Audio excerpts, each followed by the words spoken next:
Hello everyone and welcome to part 4 of our social psychology lecture. We are going to talk about prejudice, discrimination, and stereotyping. This is a really important issue to unpack, especially in our current political climate, where a lot of these terms are getting thrown around nonchalantly, and we have a lot of classifications of a lot of different people, right? You may have an idea when you hear conservative. You may have an idea of what it means to be a liberal.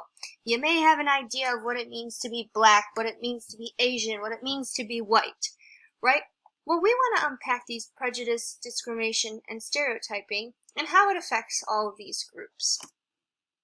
Now, for the first video I have here is What Kind of Asian Are You? That's what it's called. It's from 2013. It's a comedian who's trying to give us a different approach to viewing different groups. The man in the park asked her, "What kind of Asian are you?"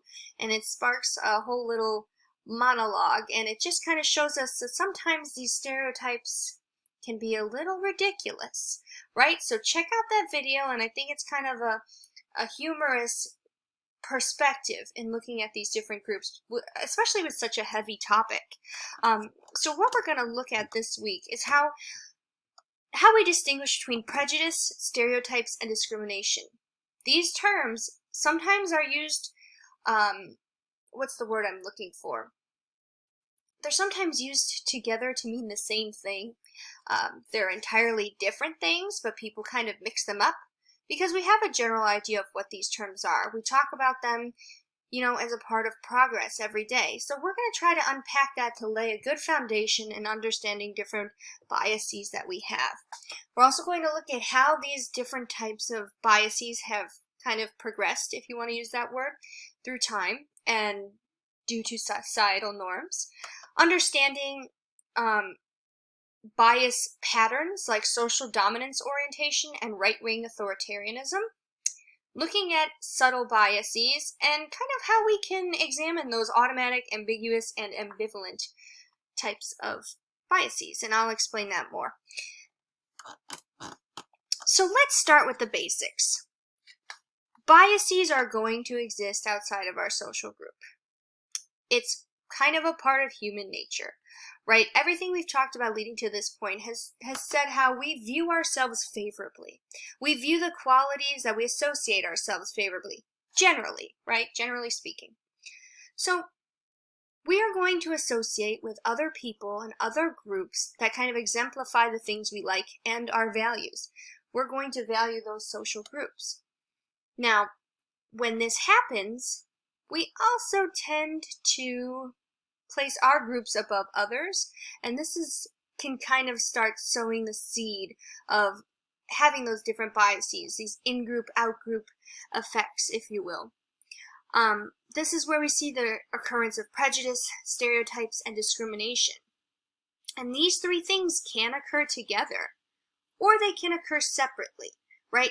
You don't have to have all three to be bigoted in some form, right? You can have one or all of them. But let's get through the definition. So prejudice is an emotional bias. Remember how we talked about assessing attitudes and kind of evaluating things and adding judgment to them? That is going to be your prejudice. That is going to be an emotional bias you have. I'm going to use an example of me being a Disney fan to exemplify these concepts, to maybe help us illustrate this topic without getting into race right off the bat, because it is quite heavy. Stereotypes are going to be your cognitive bias. So we've talked about schemas, concepts, and how we have mental shortcuts for categorizing people, groups, things. Those are your cognitive bias. Those are the groups in which you label people. Whereas discrimination is going to be your behavioral bias. That's going to be how you change your actions in accordance to those emotions and thoughts that you have. So for an example, I am a Disney fan. I love Disney. So I view that pretty positively. That's my emotional bias. So maybe I think people who love Disney are fun and people who don't love Disney are sad. Okay, I don't really think that. I'm just putting a hypothetical out there. So that cognitive bias is maybe I think that people who love Disney are fun. That's going to be my cognitive bias. I'm classifying these people based on a shared interest, right? That's my schema of Disney fans. And the prejudice comes with my evaluation of fun. Now, is fun something that I desire in an in-group member? Yes, right? That seems like a silly question, but work with it. So that emotional bias says, Disney people are fun, and I like fun. So now you have my schema, and I have my emotional bias. I view them favorably. Discrimination would be, well, maybe I talk to my students more who love Disney, or who I know love Disney. I'm changing my behavior based on these cognitive and emotional biases that I have towards my Disney fan students.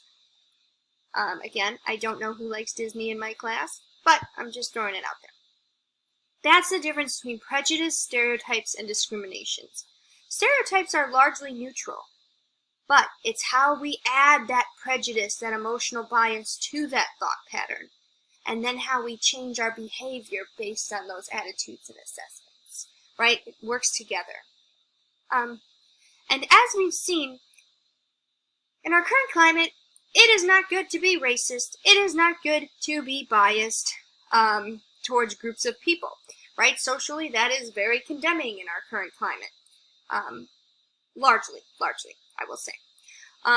But these biases have shifted to become more subtle, whereas previously our grandparents may have lived in times where overt racism and biases were acceptable to convey. Now it is not. Now our biases are more automatic. Don't really think about them. They're ambiguous. They have a lot of different interpretations based on what, we're trying to convey or what we're trying not to convey. And they have mixed messages, right? So that's what we're going to talk about today, is how these different biases have come to be formed as a result of societal influences and how they perpetuate themselves. So,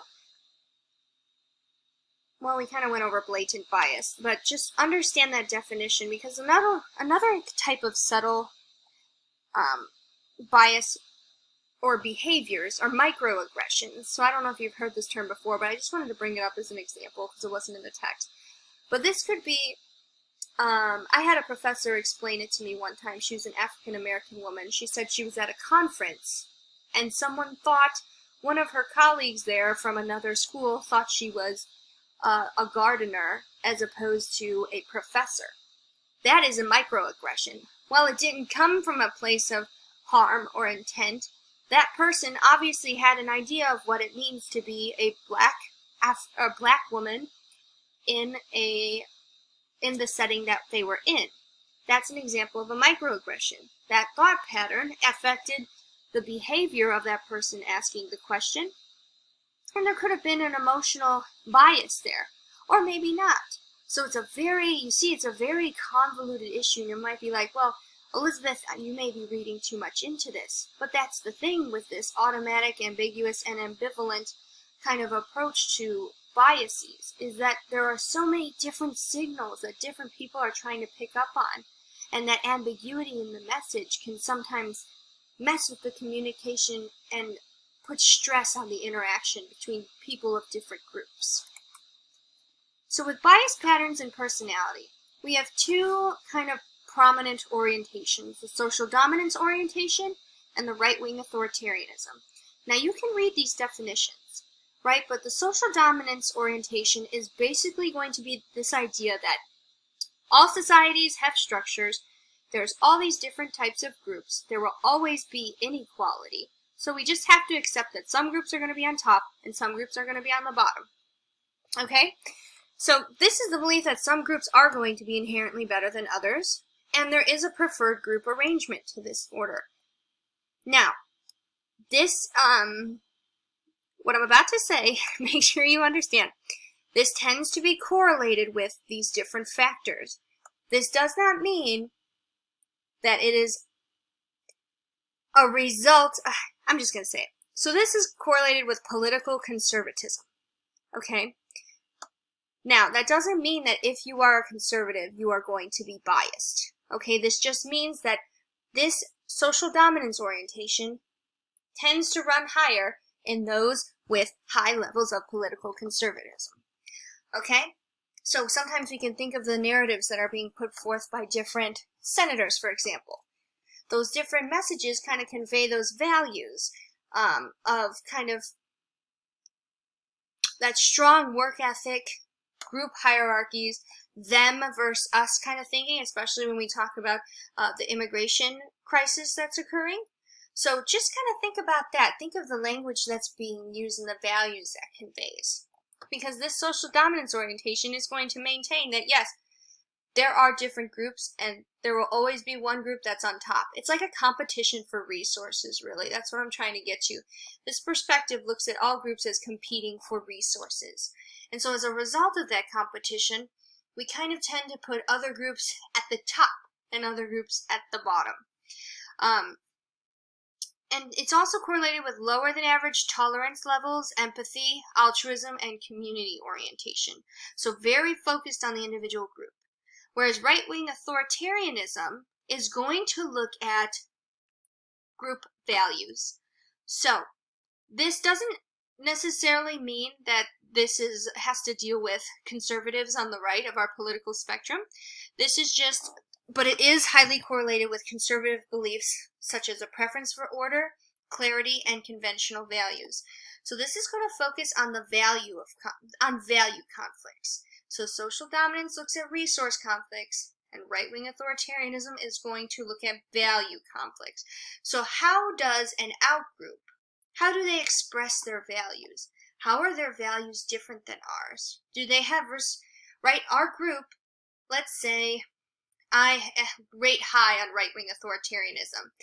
I want to see how would someone's values or some individual preference affect my group's values, right?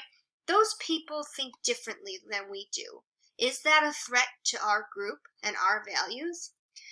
It's very much focused on keeping the goals of the group at the forefront over individual preferences. So it's kind of like go with the group to maintain the group values, or else those other people are going to infiltrate and ruin our value system. I know I used values a lot, but trying to get that point across. Maybe this next picture will help. So this is from your text, but the social dominance orientation versus the right-wing authoritarianism. So you're going to see what those groups compete for. So again, social dominance is going to look at economic resources. So that has a lot to do, you can talk about the immigration crisis at the southern border. That's a big issue in the current president's administration. And a lot of that argument is surrounding economic resources. Whereas another group might say compete over values. The president likes to speak in generalized terms about certain groups of people, saying that they are bad people. Right? This is a gross generalization. As we know, it's there are a lot of issues with this, and we're going to unpack that. But that's all I'm going to say right now. We're going to look at intergroup beliefs. So how do we believe that these people interact with other people within different groups? So we think different groups are good. It's inevitable. It's part of the structure, right? Some groups are going to be better than others. Whereas right-wing authoritarianism, groups just must follow the authority of their group and put that group dynamic over everything else. I don't care if you think differently about the death penalty. You are going to conform your beliefs to our group so that our values will remain intact. That's just an example. And then we have an in-group belief. So how do you feel about the group that you are in? The in-group must be tough and competitive for the social dominance orientation because we want to be at the top. Whereas a right-wing authoritarianism would say the in-group must unite to protect those values. And how do they believe about different out-groups? How do they feel about them? They are trying to beat us. Okay, the words are very aggressive, very charged. Whereas right-wing authoritarianism, they have bad values. They think differently than us. It is going to poison our country if we let A group do B. Okay?